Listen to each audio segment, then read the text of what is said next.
Bismillahirrahmanirrahim. Assalamualaikum warahmatullahi wabarakatuh.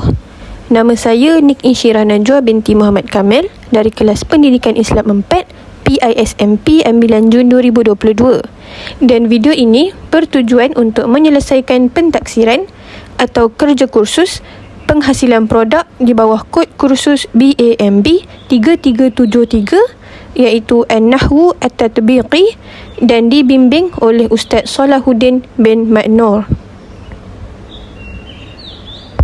Baiklah, insya-Allah saya akan membentangkan dan menerangkan berkaitan tajuk Al-Maf'ulul Mutlaq. Baiklah, mari kita lihat apakah yang dimaksudkan dengan maf'ulun mutlaq atau apakah ta'rif maf'ulun mutlaq.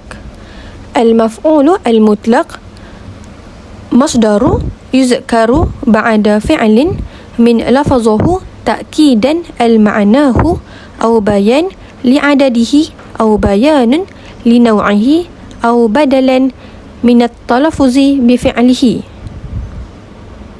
Maksudnya di sini ialah maf'ulun mutlaq adalah masdar yang disebutkan setelah fi'il dari lafaznya untuk mengukuhkan maknanya atau menjelaskan jumlahnya atau menerangkan jenisnya atau sebagai ganti mengucapkan fi'ilnya. Malah maf'ulun mutlaq ialah masdar yakni kata terbitan yang diambil daripada lafaz kata kerja. Baiklah, mari kita lihat apakah contoh ayat bagi maf'ulun mutlaq ini. Al-amsilah. Contoh yang pertama ini diambil daripada Al-Quran, yakni dalam surah An-Nisa ayat 164. Qala ta'ala, A'udzu billahi minasyaitonir rajim. Wa kallama Allahu Musa taklima. Yang bermaksud, dan Allah telah berkata-kata kepada Nabi Musa dengan kata-kata secara langsung, tidak ada perantaraan. Di sini kita dapat lihat bahawa wa kallama merupakan al-fi'lu, iaitu fi'il, manakala taklima adalah al-maf'ulul mutlaq dan ia merupakan muakkad lil fi'li. Contoh yang kedua pula ialah hafiztu ad-darsa hifzan. Ayat di sini membawa maksud saya menghafal latihan dengan bersungguh-sungguh, dan di sini kita dapat perhatikan bahawa hafiz merupakan al-fi'lu, manakala hifzan adalah al-maf'ul al-mutlaq. Seterusnya, kita pergi kepada anwa'u al-maf'uli al-mutlaqi, yakni jenis-jenis maf'ulun mutlaq. Baiklah, terdapat 3 jenis maf'ulun mutlaq, iaitu yang pertama ialah muakkad lil fi'li. Baiklah, muakkad lil fi'li ini ialah yang mengukuhkan makna fi'ilnya atau lebih tepat lagi bermaksud penguat ayat. Yang kedua ialah mubayyin lin naw', yakni untuk menerangkan jenisnya. Dan yang ketiga ialah mubayyin lil adad al-fi'lu, yakni untuk menjelaskan jumlahnya atau menerangkan bilangan. Baiklah, seterusnya mari kita lihat apakah contoh-contoh ayat bagi jenis-jenis maf'ulun mutlaq ini. Contoh ayat bagi muakkad lil fi'li, yakni penguat ayat, ialah dalam surah An-Nisa ayat 164, iaitu Qala ta'ala, A'udzu billahi minasyaitonir rajim. Wa kallama Allahu Musa taklima.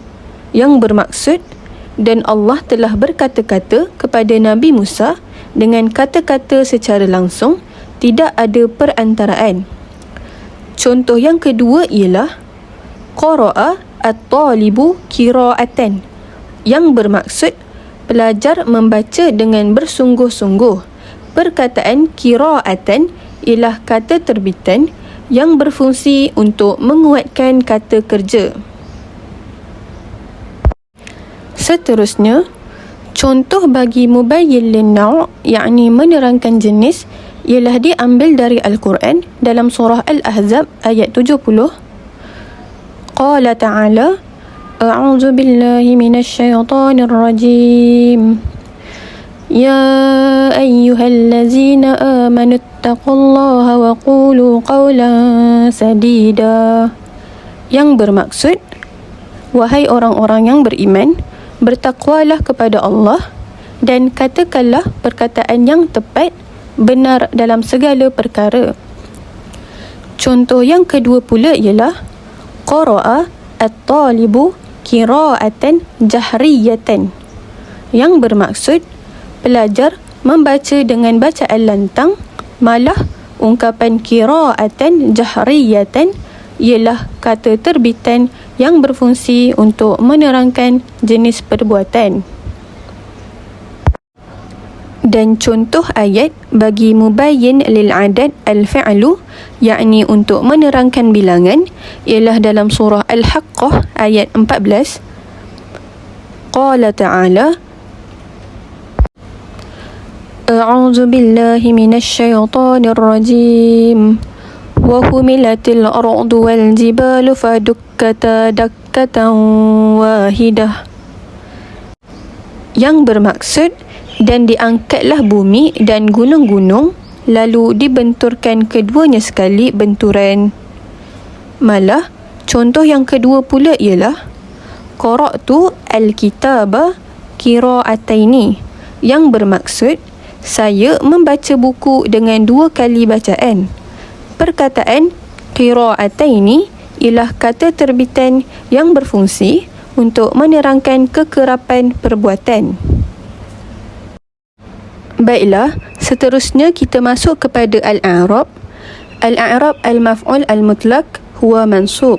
Maksudnya di sini ialah i'rab bagi al-maf'ul al-mutlaq adalah mansub. Mari kita lihat apakah contoh-contohnya. Yang pertama ialah sami'tu as-sawta sama'an, yang bermaksud saya mendengar bunyi itu. Dan i'rab bagi perkataan sama'an ialah maf'ulul mutlaq mansub bil fathah. Contoh yang kedua ialah durtu haulal mal'abi daurataini, yang membawa maksud saya mengelilingi padang sebanyak 2 kali.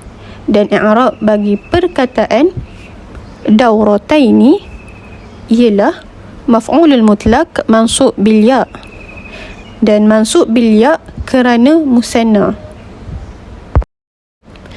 Contoh yang ketiga ialah diambil daripada Al-Quran, yakni dalam surah An-Nisa ayat 164. Qala ta'ala, A'udzu billahi minasy syaithanir rajim. Wa kallama Allahu Musa taklima, yang bermaksud dan Allah telah berkata-kata kepada Nabi Musa dengan kata-kata secara langsung, tidak ada perantaraan. Dan i'rab bagi perkataan taklima ialah maf'ulun mutlaq mansub bil fathah. Contoh yang keempat ialah hajaral muslimuna ilal habasyati hijrataini, yang bermaksud umat Islam berhijrah ke Habasyah 2 kali. Dan i'rab bagi perkataan hijrataini ialah maf'ulul mutlaq mansub bil ya. Dan contoh yang terakhir iaitu yang kelima ialah sallaina salawatin maktubatun kulla yaumin. Dan i'rab bagi perkataan salawatin ialah maf'ulul mutlaq mansub bil kasrah. Baiklah, itu sahaja penerangan atau pembentangan mengenai topik al-maf'ulul mutlaq daripada saya. Sekian, terima kasih. Assalamualaikum warahmatullahi wabarakatuh. Dan ini merupakan sumber rujukan saya.